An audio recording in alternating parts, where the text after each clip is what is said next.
നമസ്കാരം. റാഫ്റ്റോ ക്രിക്കറ്റിലേക്ക് എവർക്കും സ്വാഗതം.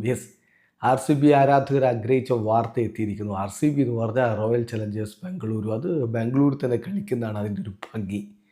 അത് തന്നെ സംഭവിക്കാൻ പോകുന്നു. അടുത്ത IPL സീസണിൽ ബാംഗ്ലൂരുവിൽ നിന്ന് പുറത്തുപോയി കളിക്കേണ്ടി വരും അവർക്ക് എന്ന തരത്തിൽ വാർത്തകളൊക്കെ നേരത്തെ വന്നിരുന്നെങ്കിലും ഇന്നലെ മുതൽ കാര്യങ്ങളിൽ മാറ്റമുണ്ടെന്ന് നമ്മൾ നിങ്ങളിലേക്ക് എത്തിച്ചിരുന്നു. ക്യാമറ സ്ഥാപിക്കാം, അതിനുള്ള പ്രപ്പോസൽ ആർ സി ബി വെച്ചതൊക്കെ നമ്മൾ ഇന്നലെ എത്തിച്ചിരുന്നല്ലോ.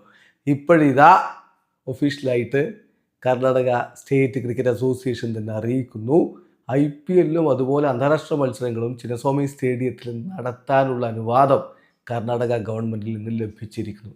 അപ്പോൾ ഇത്തവണത്തെ IPL മത്സരങ്ങളും ചിന്നസ്വാമി സ്റ്റേഡിയത്തിൽ തന്നെ നടക്കും. അതങ്ങനെയാണെന്നേ. ആർ സി ബി അവിടെ കളിക്കുമ്പോഴല്ലേ ശരിക്കും ഒരു ആവേശം. ചിന്നസ്വാമി സ്റ്റേഡിയവും ആർ സി ബി ഒക്കെ തമ്മിലുള്ള ബന്ധം അങ്ങനെയാണ്. അപ്പോൾ അവിടെ തന്നെ നടക്കും എന്ന കാര്യമാണിപ്പോൾ ഒഫീഷ്യലി അറിയിച്ചിരിക്കുന്നത്. KCA ഒരു പ്രസ് നോട്ടിലൂടെയാണ് ഈ വിവരം അറിയിച്ചിരിക്കുന്നത്. കർണാടക ഗവൺമെൻറ്റിൽ നിന്ന് ഈ വെന്യൂവിൽ കളി നടത്താനുള്ള അനുവാദം ലഭിച്ചിരിക്കുന്നു. പക്ഷേ കണ്ടീഷണലായിട്ടുള്ള പെർമിഷനാണ്.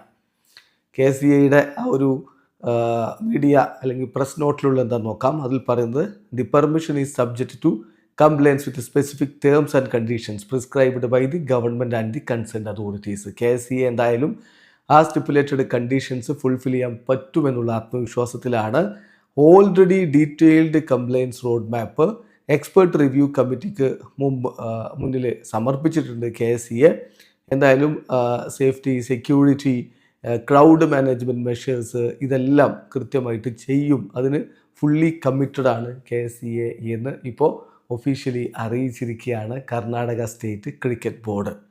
നമുക്കറിയാം ജൂൺ 4-ന് ഒരു IPL ട്രോഫി സെലിബ്രേഷൻ്റെ സമയത്തുണ്ടായിട്ടുള്ള ട്രാജിക് ഇവൻറ്റ്സ്, അതിൽ 11 ആളുകൾക്കാണ് ജീവൻ നഷ്ടപ്പെട്ടിട്ടുണ്ടായിരുന്നത്. അതിനെ തുടർന്നാണ് പിന്നീട് ആ സ്റ്റേഡിയത്തിൽ കളി നടത്താനുള്ള അനുവാദം കർണാടക ഗവൺമെൻറ് പിൻവലിച്ചിരുന്നത്. അതുകൊണ്ട് തന്നെ മത്സരങ്ങളൊന്നും പിന്നീട് അവിടെ ഒഫീഷ്യൽ മത്സരങ്ങളൊന്നും നടന്നില്ല. ഇപ്പോൾ T20 വേൾഡ് കപ്പ് വരുന്നുണ്ടല്ലോ, ഒരു മത്സരം പോലും അവിടെ അനുവദിച്ചിട്ടില്ല. അപ്പോൾ ഇത്തരമൊരു സാഹചര്യത്തിൽ വീണ്ടും ഈ സ്റ്റേഡിയത്തിന് അനുമതി ലഭിക്കുമ്പോൾ ഇനി അവിടുത്തെ ഒരു ബിഗ് ഇവൻ്റ് അടുത്തായിട്ട് വരാൻ പോകുന്നത് IPL തന്നെയായിരിക്കും. ഏതായാലും കാത്തിരിക്കാം IPL മത്സരങ്ങൾ ചിന്നസ്വാമിയിൽ അരങ്ങേറുന്നത് കാണാൻ. വീഡിയോ അവസാനിക്കുന്നു. ക്രിക്കറ്റ് ലോകത്തെ കൂടുതൽ വിശേഷങ്ങളുമായി റാഫ്റ്റോക്സിൽ എത്താം.